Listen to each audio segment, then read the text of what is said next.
Hi, good evening. Welcome along. The transfer window is open, which means the transfer show is back. In the hot seats tonight, Dharmesh Sheth and Mark McAdam. And the big news this evening, Chelsea want the Crystal Palace and England defender, Marc Guehi. Ange Postecoglou has a goalkeeper through the door and wants a forward. Could that be Kolo Muani? Manchester United are linked to a French forward as well. So where does that leave French forward as well as Rashford? Right, in the last hour we heard that Chelsea want Marc Guehi. What can you tell us, Mark? Yeah, a player that we were speaking about a huge amount over the course of the summer. We know that Newcastle were very interested in Marc Guehi, the Crystal Palace defender. I lost track as to how many offers were rejected. I think there was about 4 of them in the end. I think the biggest totaled £65 million. Newcastle couldn't get their man. He stayed at Selhurst Park and has been an important figure for them in what has been a really challenging season. But we have some breaking news that you rightly say has been brought to our attention over the course of the last hour or so. Chelsea are interested in signing Marc Guehi. One of the reasons in signing that because of the injury to Wesley Fofana, who's had a torrid time since joining the club at Stamford. He's had a torrid time for Brid.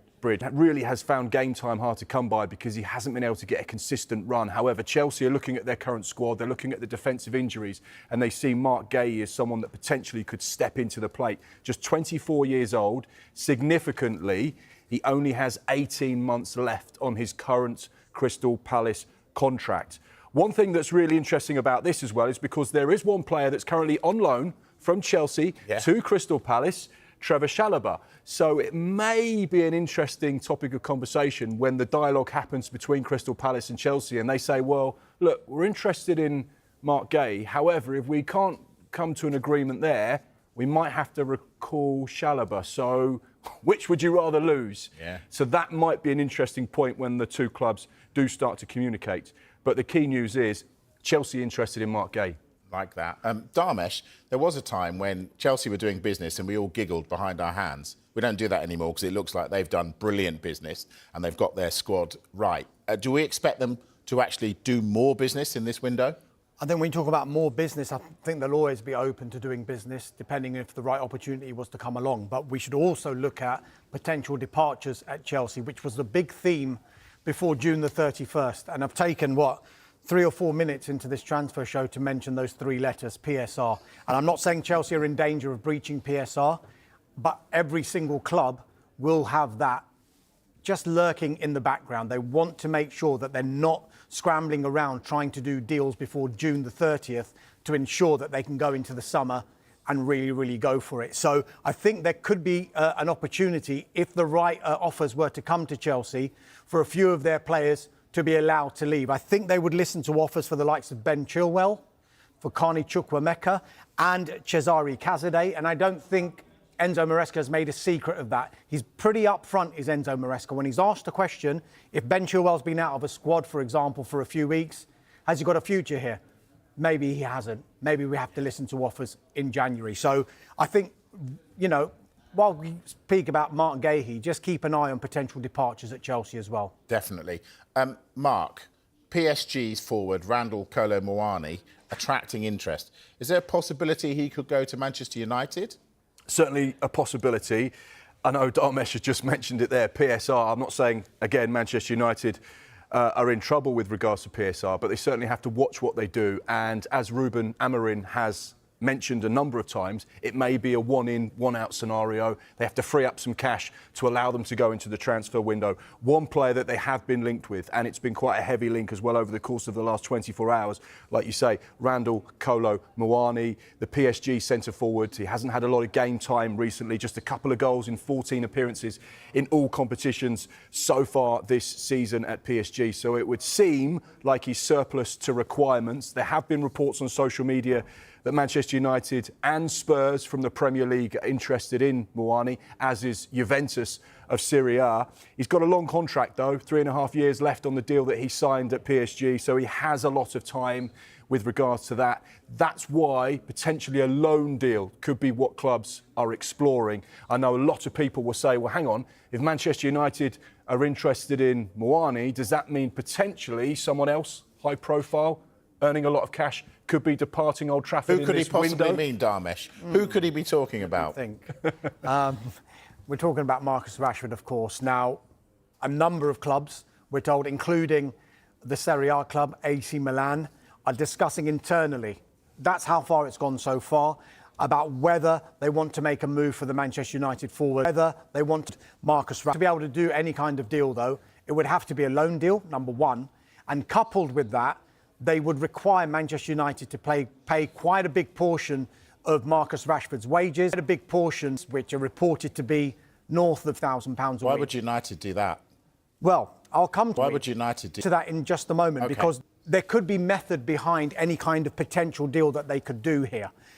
United, it should be said so far, have not received any kind of official offer for Marcus Rashford. This is only a few weeks after he did that interview with Henry Winter and he said, maybe I need to have a new challenge. It's time for the next steps in my career.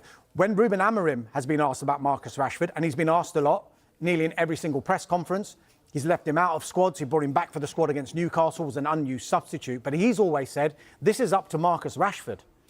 If he's got a future at Manchester United, it's going to be down to him. So he's put the onus on Marcus Rashford to be able to fight back and get a place in the team, get a place in the squad once again. So with all of that in mind, all options are seemingly open here with regard to Marcus Rashford. I think the number one option, if you're Manchester United, is Marcus Rashford is back, firing and playing for Manchester United.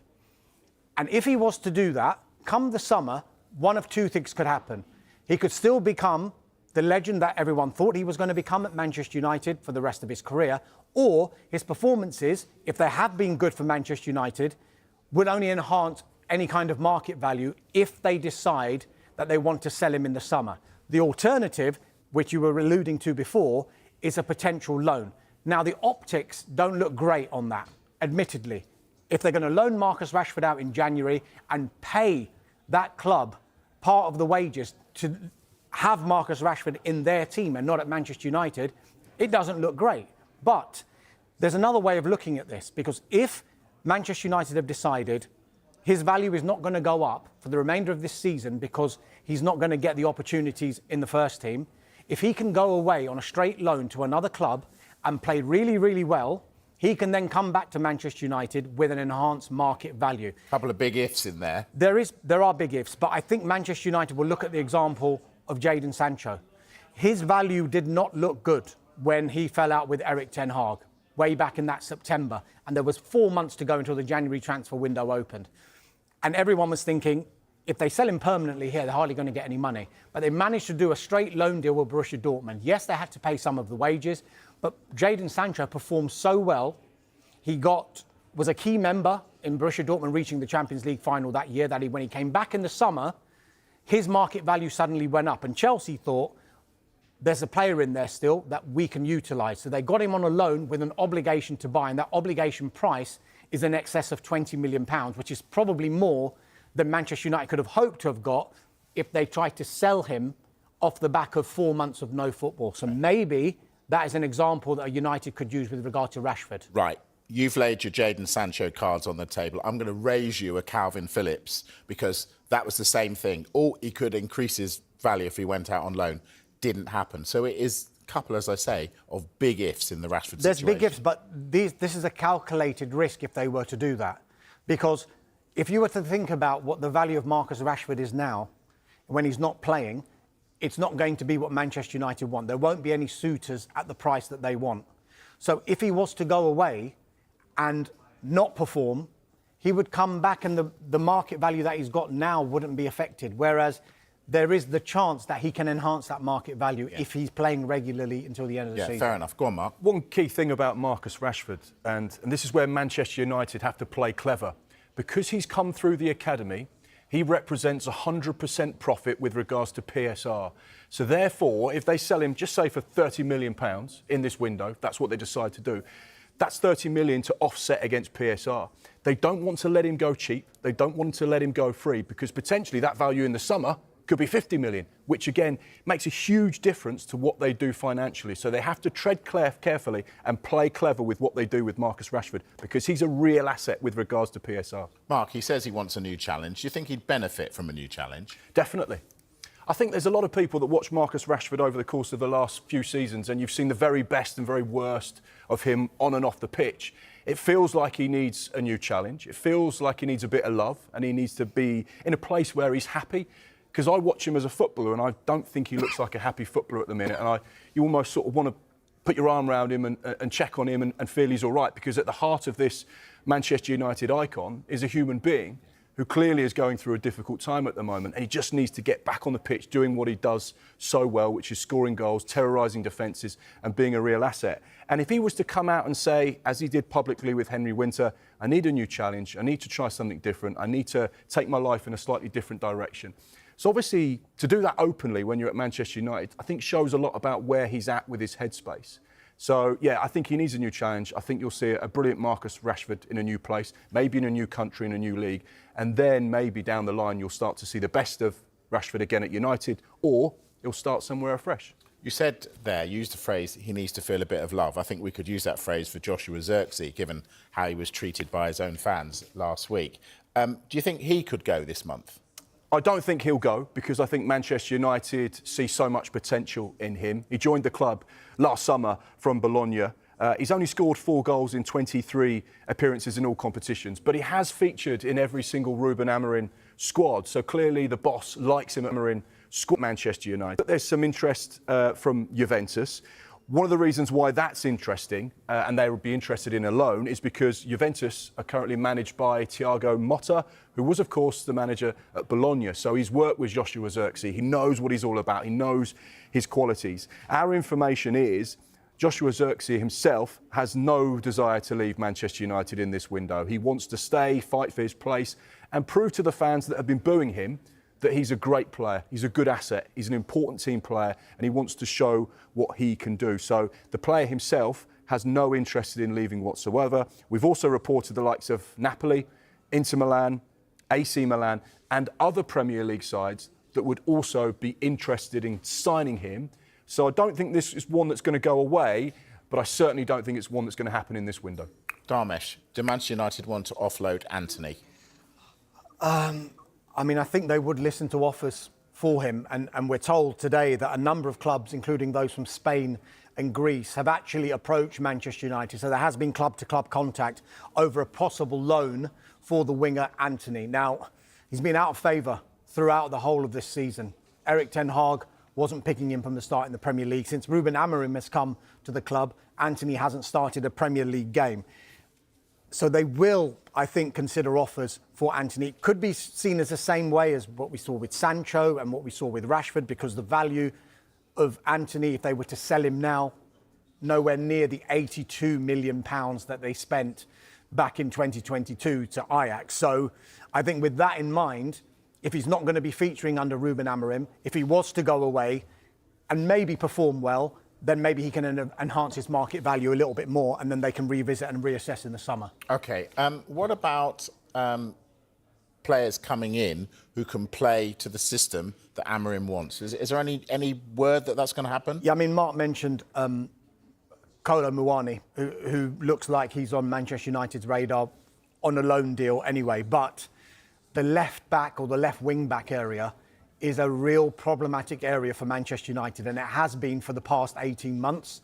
Tyrell Malacia and Luke Shaw simply haven't been fit nearly enough. Yes, Diogo Dalot played really well against Trent Alexander-Arnold and Liverpool yesterday down the left-hand side, but he's essentially a right-footed right back or right wing back. So I think they would like those players playing in their right positions. So I think if United can get some business done in this month, they will try to do that. But I think, like with a lot of other clubs, the focus is usually on the summer transfer window, and they're already looking ahead to that.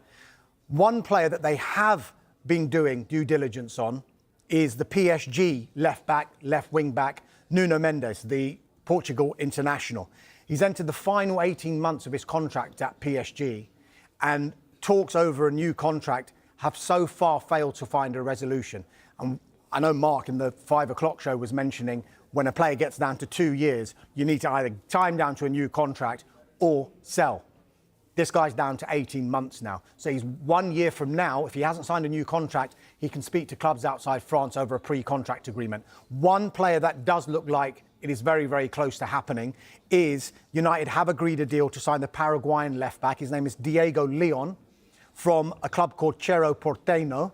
He would join in the summer. You've nailed that. Yeah, I'm not even sure that that's true. No, I love that. Well, you got styled away it out. with it. Got it.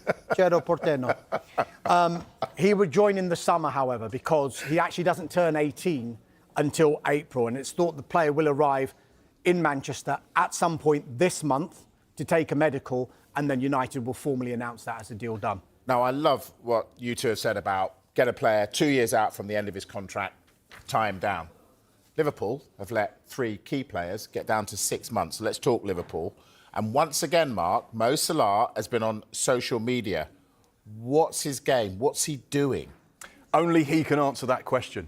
It's quite fascinating when you look at the approach. You can see what he put on Instagram. No comments, no quotes, no hashtags. Just a picture of himself with Virgil van Dijk and Trent Alexander-Arnold. What message is that to the Liverpool fans, to the Liverpool hierarchy? In what will be, without question, a saga that will go on for some time. Now, first of all, let's look at Liverpool's position, because they had a new sporting director that went into the football club, Richard Hughes, this summer. This was a problem that he inherited. Michael Edwards, who's the chief exec, the football operating officer for FSG, the parent company, went in again this summer. So this is a problem that they've inherited. Now, of course, if they could have had their way, they would have signed them down to contracts immediately. But when you're talking about 3 superstar players as they are, it's never that simple, particularly with a player like Mo Salah, who is one of the world's greatest players right now. He is playing the best football. The numbers That's the key, are isn't stacking it? up. Right now. Yes. Now, he's doing his talking with regards to a new contract on the pitch. Now, you have to look at the 2 situations. Liverpool could offer Mo Salah a new contract, and he could turn it down. So before they make that first offer, they have to have a dialogue between him and his representatives as to what does he want. Now, if you're Mo, you're probably saying to your people, I want to know the best options on the table. Get me the best option from the MLS. If it's good enough for Messi, it might be good enough for me, because there are sponsors, Apple TV, Adidas, there are big players out there that can make you a package. The same with La Liga, the same in the Premier League and Liverpool and potentially Saudi Arabia. So he'll be saying to his representatives, get me everything on the table so I can make a clear choice as to what I see fit. But why agitate in public? Why not just do that? But because that's the way he wants to operate. And you look at Virgil van Dijk, very calm, very dignified, very professional in his response when he's asked about his future. And Trent Alexander-Arnold, slightly different tact, says very little at all, doesn't give anything away. All of the talking is coming from Real Madrid, not from him or his people. So you've got 3 different players operating in 3 different ways that are all in the same situation. I get the feeling as well, Mike, we'll be talking about this every single day for the rest of this window, probably February, March, April, and maybe into the start of the summer as well. I think some of these things will get tied up quickly, and I think some of them will drag on. Well, one thing that's very interesting here, it looks like the Virgil van Dijk one is the most certain for Liverpool, because he's been very quiet, he's very calm, no update. It looks like that one will get sorted. The difference between the Alexander-Arnold and the Mohamed Salah one is very, very interesting to me, because I still feel the mood music and the direction of travel with regard to Salah is to go and sign a new contract with Liverpool, even though he keeps saying this is my last year. Is that his way of nudging Liverpool and saying, give me what I want or close to what I want? But we don't know actually what he wants. He's not making that part public. Is it the contract length or is it the money per week? That we're not privy to. However, I have not heard, and I'm sure there are lots of clubs in this world, and Mark was saying he's going to be telling his representatives, tell me everything that's on the table. There will be lots of clubs who are interested in Mohamed Salah. I haven't heard one club that's approached Liverpool or speaking to his representatives about a deal for the summer. It hasn't come out anywhere. Is that because they are getting the message that Salah is actually going to stay at Liverpool? If you flip it and you look at what's happening with Trent, Real Madrid have approached Liverpool to try and sign him in this transfer window. Now, let's not be naive here. Real Madrid would not be approaching Liverpool if they didn't think there was a chance that Alexander-Arnold would be going to Real Madrid. They can talk to Trent Alexander-Arnold's representatives now, because they're a club outside England. They can sign a pre-contract agreement. So they're free to do that without the club's knowledge. If they want to sign him on loan this month, they do then have to speak to Liverpool. But the mere fact that they have gone in and approached Liverpool and had that rebuffed must mean that they might have got some encouraging noises from Trent Alexander-Arnold and his camp that at some point Real Madrid is in his destiny. Well, I went and spoke to Jamie Carragher in the Monday Night Football studio earlier and asked him, is there any way that Trent Alexander-Arnold could be sold this month? The most important thing, as I keep saying, is Liverpool win the league. And I think if Liverpool were to lose Trent Alexander-Arnold right now, I think that would give them a major problem in terms of winning the Premier League title. He's a fantastic player. He had a really poor game yesterday, we know that. But in the main, he's been an absolute superstar for Liverpool. He's a huge sort of goal threat for us in terms of what he creates for the team. But he just had a poor day with the ball and without the ball. But no, I don't envisage any situation or any money involved where, you know, Liverpool would sanction that deal. Winning the Premier League is the absolute utmost for the club this season.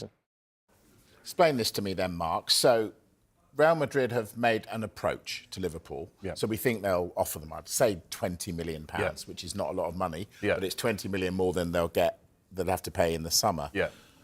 Is that Trent's camp saying, well, do you know what? You could have had some money and I've left on a free, it's not my fault? Yeah, it's clever. It's clever because, like you rightly say, they could, you know, from the Trent Alexander-Arnold perspective, he can speak to Real Madrid now and sign a pre-contract agreement and leave in the summer for nothing.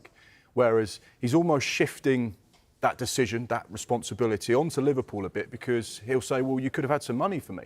Also, what you've got is Real Madrid flexing their muscle. Let's be honest, if Real Madrid come in for you, there's very few players that would turn them down. And this is them saying to Trent, look, we want you. We want you to sign a pre-contract. We want you in the summer. And guess what? We're actually willing to pay money for you, even though we could get you for free. That's how much we want you. So we're showing publicly our stance with regards to what we want, and we want you. And this is where Liverpool have to weigh up the financial implications of that. Now, let's be honest, even if they offered 30 or 40 million, would Liverpool gamble that they could still win the Premier League title without Trent Alexander-Arnold, who can play in multiple positions? It would be a huge gamble because even Chelsea, who spent £1 billion, haven't won the Premier League title. There's no guarantees. Money doesn't guarantee you to win the Premier League title. So this is about keeping the squad together. There may be people in Liverpool's camp that also say, we're convinced we can get him to sign a new contract. He could be a future Liverpool captain. That's not off the table, no, is it? He could be a future Liverpool captain. He could be someone that could be at this club and generate numbers that no one has never seen before. He could be a hero. We've seen the likes of Steven Gerrard be courted by Chelsea or teams in Europe or Real Madrid, turn them down to stay at Liverpool. And that can't be off the table at this stage because there are good people at Liverpool. Arne Slot's clearly doing something right. This could be the start of a really successful era like Manchester City have just had. And why wouldn't you want to be a part of it? It's going to be fascinating to see how it plays out. I'm glad you mentioned Steven Gerrard because, Dharmesh, is the fact that he is a local lad, does that increase the pressure on him to stay?